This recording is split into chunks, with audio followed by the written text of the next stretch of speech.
আপনাদের সকলকে দুহাত জোর করে নমস্কার জানাই। আমি শ্রী রাজ জ্যোতিষী বিশ্বনাথ চক্রবর্তী।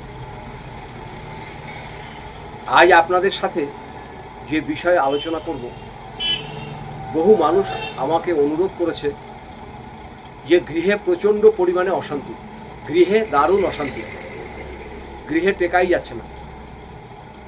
বাড়িতে পরিবারের সঙ্গে সবার যেন একটা মতবিরোধ হচ্ছে, ঝুট ঝামেলা হচ্ছে, বাইরের যখন কেউ আসছে তারপরে আবার ঝামেলা বেশি হচ্ছে, বাড়ির মধ্যে কোনো শান্তি শৃঙ্খলা নেই। যাদের বাড়িতে প্রচণ্ড পরিমাণে অশান্তি হচ্ছে, ঝগড়াঝাটি হচ্ছে, ঝুট ঝামেলা হচ্ছে, শত্রুতা হচ্ছে, পারিপার্শ্বিক শত্রুতা করছে, আত্মীয় স্বজনরা শত্রুতা করছে, ঘরের ভিতরে যেন বিরাট একটা অশান্তির সৃষ্টি হচ্ছে। এটা হওয়ার মেন কারণ কিন্তু একটাই, সেটা হচ্ছে বাস্তু দোষ। বাস্তু যদি আপনার ঠিক না থাকে তাহলে কিন্তু বাড়ির ভিতরে এরকম কলহ হবে, অশান্তি হবে, বাড়িতে কেউ ঢুকলে বিরাট অশান্তি হবে তাদের সঙ্গে। এই অশান্তি যেন ছাড়বেই না। এটা কিন্তু একটাই কারণ, সেটা হচ্ছে বাস্তুর যদি কোনো অসুবিধা থাকে, তাহলে বাস্তু যদি ঠিক না করা থাকে তাহলে এই জিনিসগুলো হয়। তাহলে এর তো সাময়িক উপায় আছে, হয়তো বাড়িঘর করে ফেলেছেন, এখন তো আর কিছু করা যাচ্ছে না, তাহলে সেই রেমেডি আমি আপনাদের একটা বলব।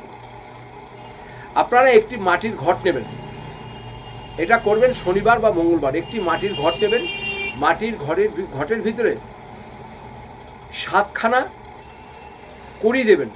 দেখবেন দোকানে কালো রঙের কড়ি পাওয়া যায়, একদম সাদা কড়ি না, কালো কড়ি দেবেন।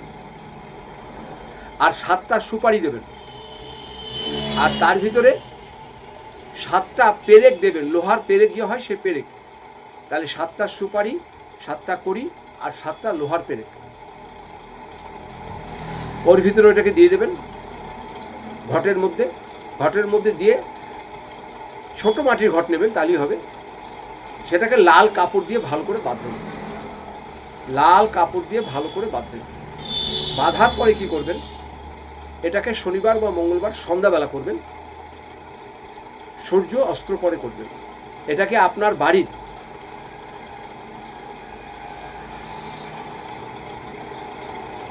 উত্তর পূর্ব কোণে কিংবা দক্ষিণ পূর্ব কোণে, উত্তর পূর্ব কোণে কিংবা দক্ষিণ পূর্ব কোণে কিংবা পূর্ব দিকে একটি মাটি গর্ত করবেন, আধ হাতের মতন মাটি গর্ত করে ওটাকে ঘরটা পুরো মাটিতে পুঁতে দিয়ে তার উপরে আপনি করে দেবেন, মাটি দিয়ে দেবেন। এবার প্রশ্ন হচ্ছে, অনেকে ফ্ল্যাটে থাকে, ফ্ল্যাটে সাধারণত বেশি হয়। তার কারণ হচ্ছে ঠিক মতন বাস্তু হিসাবে ফ্ল্যাট কেনা যায় না, কেন ফ্ল্যাট তো আগে প্ল্যান করে তৈরি করা থাকে। আর যাদের বাড়িঘর আছে তারাও ধরুন আগেকার দিনে অনেকে প্ল্যান করেছেন, কিন্তু সঠিক জায়গায় সব কিছু করেন নাই, বাস্তুদোষ হয়ে গেছে। তাহলে যারা ফ্ল্যাটে থাকেন তারা আপনারা কি করবেন, আপনারা একটি মাটির টব নেবেন, মাটির টবের মধ্যে ওই ছোট ঘরটাকে ঢুকিয়ে দিয়ে তার উপরে মাটি দিয়ে দেবেন। যাদের মাটিতে যাওয়ার অসুবিধা আছে তারা আপনারা মাটির টব নিয়ে তার মধ্যে এটাকে ঢুকিয়ে দিয়ে দেবেন। দেখবেন আপনার বাড়িতে শান্তি হয়ে যাবে, কোনো ঝুট ঝামেলা, ঝগড়াঝাটি, আত্মীয়দের সঙ্গে কলহ, কেউ শত্রুতা, কেউ কিছু করবে না, একদম ভালো হয়ে যাবে। এরপরে যদি মনে হয় আরও কিছু জানবেন তাহলে আমার নিচের নাম্বারে আমার সাথে যোগাযোগ করবেন। আর যদি ফোন করতে হয় আপনারা সন্ধ্যে 7টা থেকে রাত্রি 9টার মধ্যে ফোন করবেন। আমি এখানে পুষ্টি করি, বিবাহের নতুন বিচার করি, জ্যোতিষী বিষয় যে কোনো বিষয় জানতে হলে আমার সাথে যোগাযোগ করবেন। আপনারা সবাই ভালো থাকুন, সুস্থ থাকুন। আপনাদের ও আপনাদের সমস্ত দেশবাসীকে ও আপনাকে ও আপনার পরিবারকে দুহাত জোর করে নমস্কার জানাই। ভালো থাকবেন, সুস্থ থাকবেন।